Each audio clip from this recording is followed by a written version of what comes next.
இலங்கையில் புதிய அரசு தனது அமைச்சரவையை தெரிவு செய்த நேரத்தில் முஸ்லிம் ஒருவர் அமைச்சராக வரவில்லை என்பது எங்கள் எல்லோருக்கும் வேதனையை ஏற்படுத்தியது. நிறைய விமர்சனங்கள் எல்லாமே செய்தோம்.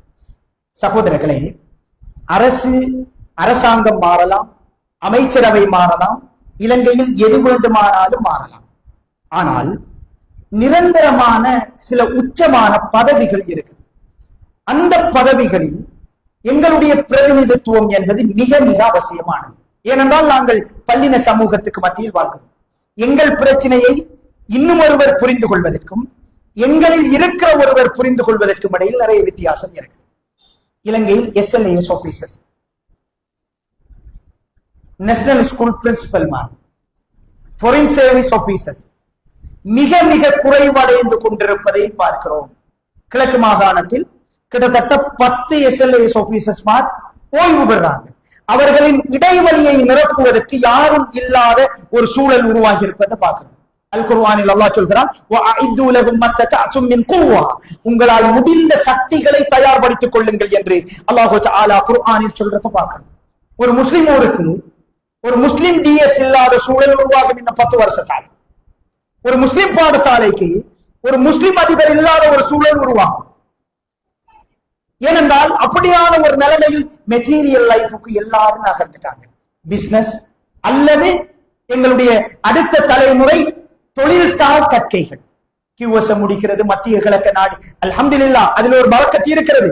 ஆனால் எல்லோரும் அடுத்த தலைமுறைகளை அதற்கே தயார்படுத்துதல் என்பது நிச்சயம் ஒரு 15 வருடத்தில் மிக மிக ஆபத்தான ஒரு சூழலை உருவாக்கும். பல்கலைக்கழக மட்டங்கள்ல யாரும் இல்லை, ஆபீஸ்ல யாரும் இல்ல, மினிஸ்ட்ரி செக்ரட்டரிமார் யாரும் இல்ல. இலங்கையில ஜெயில வந்துட்டு தொழக்கூடிய ஒரு சூழல் இருக்குது. முஸ்லிம் அதிகாரி ஜெயிலராக வந்த நேரம் உருவாக்கப்பட்ட ஒரு விஷயம். ஏர்போர்ட்ல தொழக்கூடிய ஒரு விஷயம் இருக்குது. முஸ்லிம் அதிகாரி அந்த இடத்துக்கு வந்த தளம் தேவை உணரப்படுது. நிரந்தரமான பதவிகளில் எங்களுடைய விகிதாசாரம் மிக மிக குறைவடைந்து போகிறது.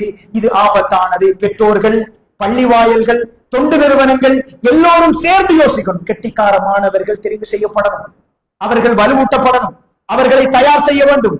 எல்லோரும் ரசூல் ஸல்லல்லாஹு அலைஹி வஸல்லம் அவர்கள் எல்லா முட்டைகளையும் ஒரே கூடையில் வைத்துக் கொள்ள விரும்பவே மாட்டார்கள். அல்லாஹ்வுடைய தூதர் வாழ்க்கையில் அந்த முடிவுகள் இருந்துச்சு. எல்லோரும் மெட்டீரியல் லைஃப், உலகத்துல துனியாவுல மகிழ்ச்சி கிடைக்கலாம் சகோதரர்களை. ஆனால் பெற்றோர்கள் கெட்டிக்காரமானவர்களை உச்சமான பதவிகளுக்கு தயார்படுத்துங்கள். இந்த சமூகத்திற்காகவும் இந்த தீனுக்காகவும் அவர்களை தியாகம் செய்யுங்கள். நிச்சயம் கபரிலே சந்தோஷமாக இருப்பீர்கள் இன்ஷா அல்லாஹ். அதில் சில நேரம் வசதியான வாகனம் இல்லாமல் போகலாம், வசதியான வீடு இல்லாமல் போகலாம். ஆனால் ஒரு பரக்கத் இருக்கும், ஒரு பரக்கத் இருக்கும், ஒரு பரக்கத் நிச்சயமாக இருக்கும். ஒரு சமூகமாக இந்த விடயத்தில் மிக மிக தீவிரமாக நாங்கள் யோசிக்க கடமைப்பட்டிருக்கிறோம். கணிசமான அளவு மிகப்பெரிய அளவில் குறைவடைந்திருக்கிறோம். இன்னும் 10 வருடத்தில் மிக மிக மோசமான ரிசல்ட் கிடைக்கும். அல்லாஹ் பாதுகாக்கணும்.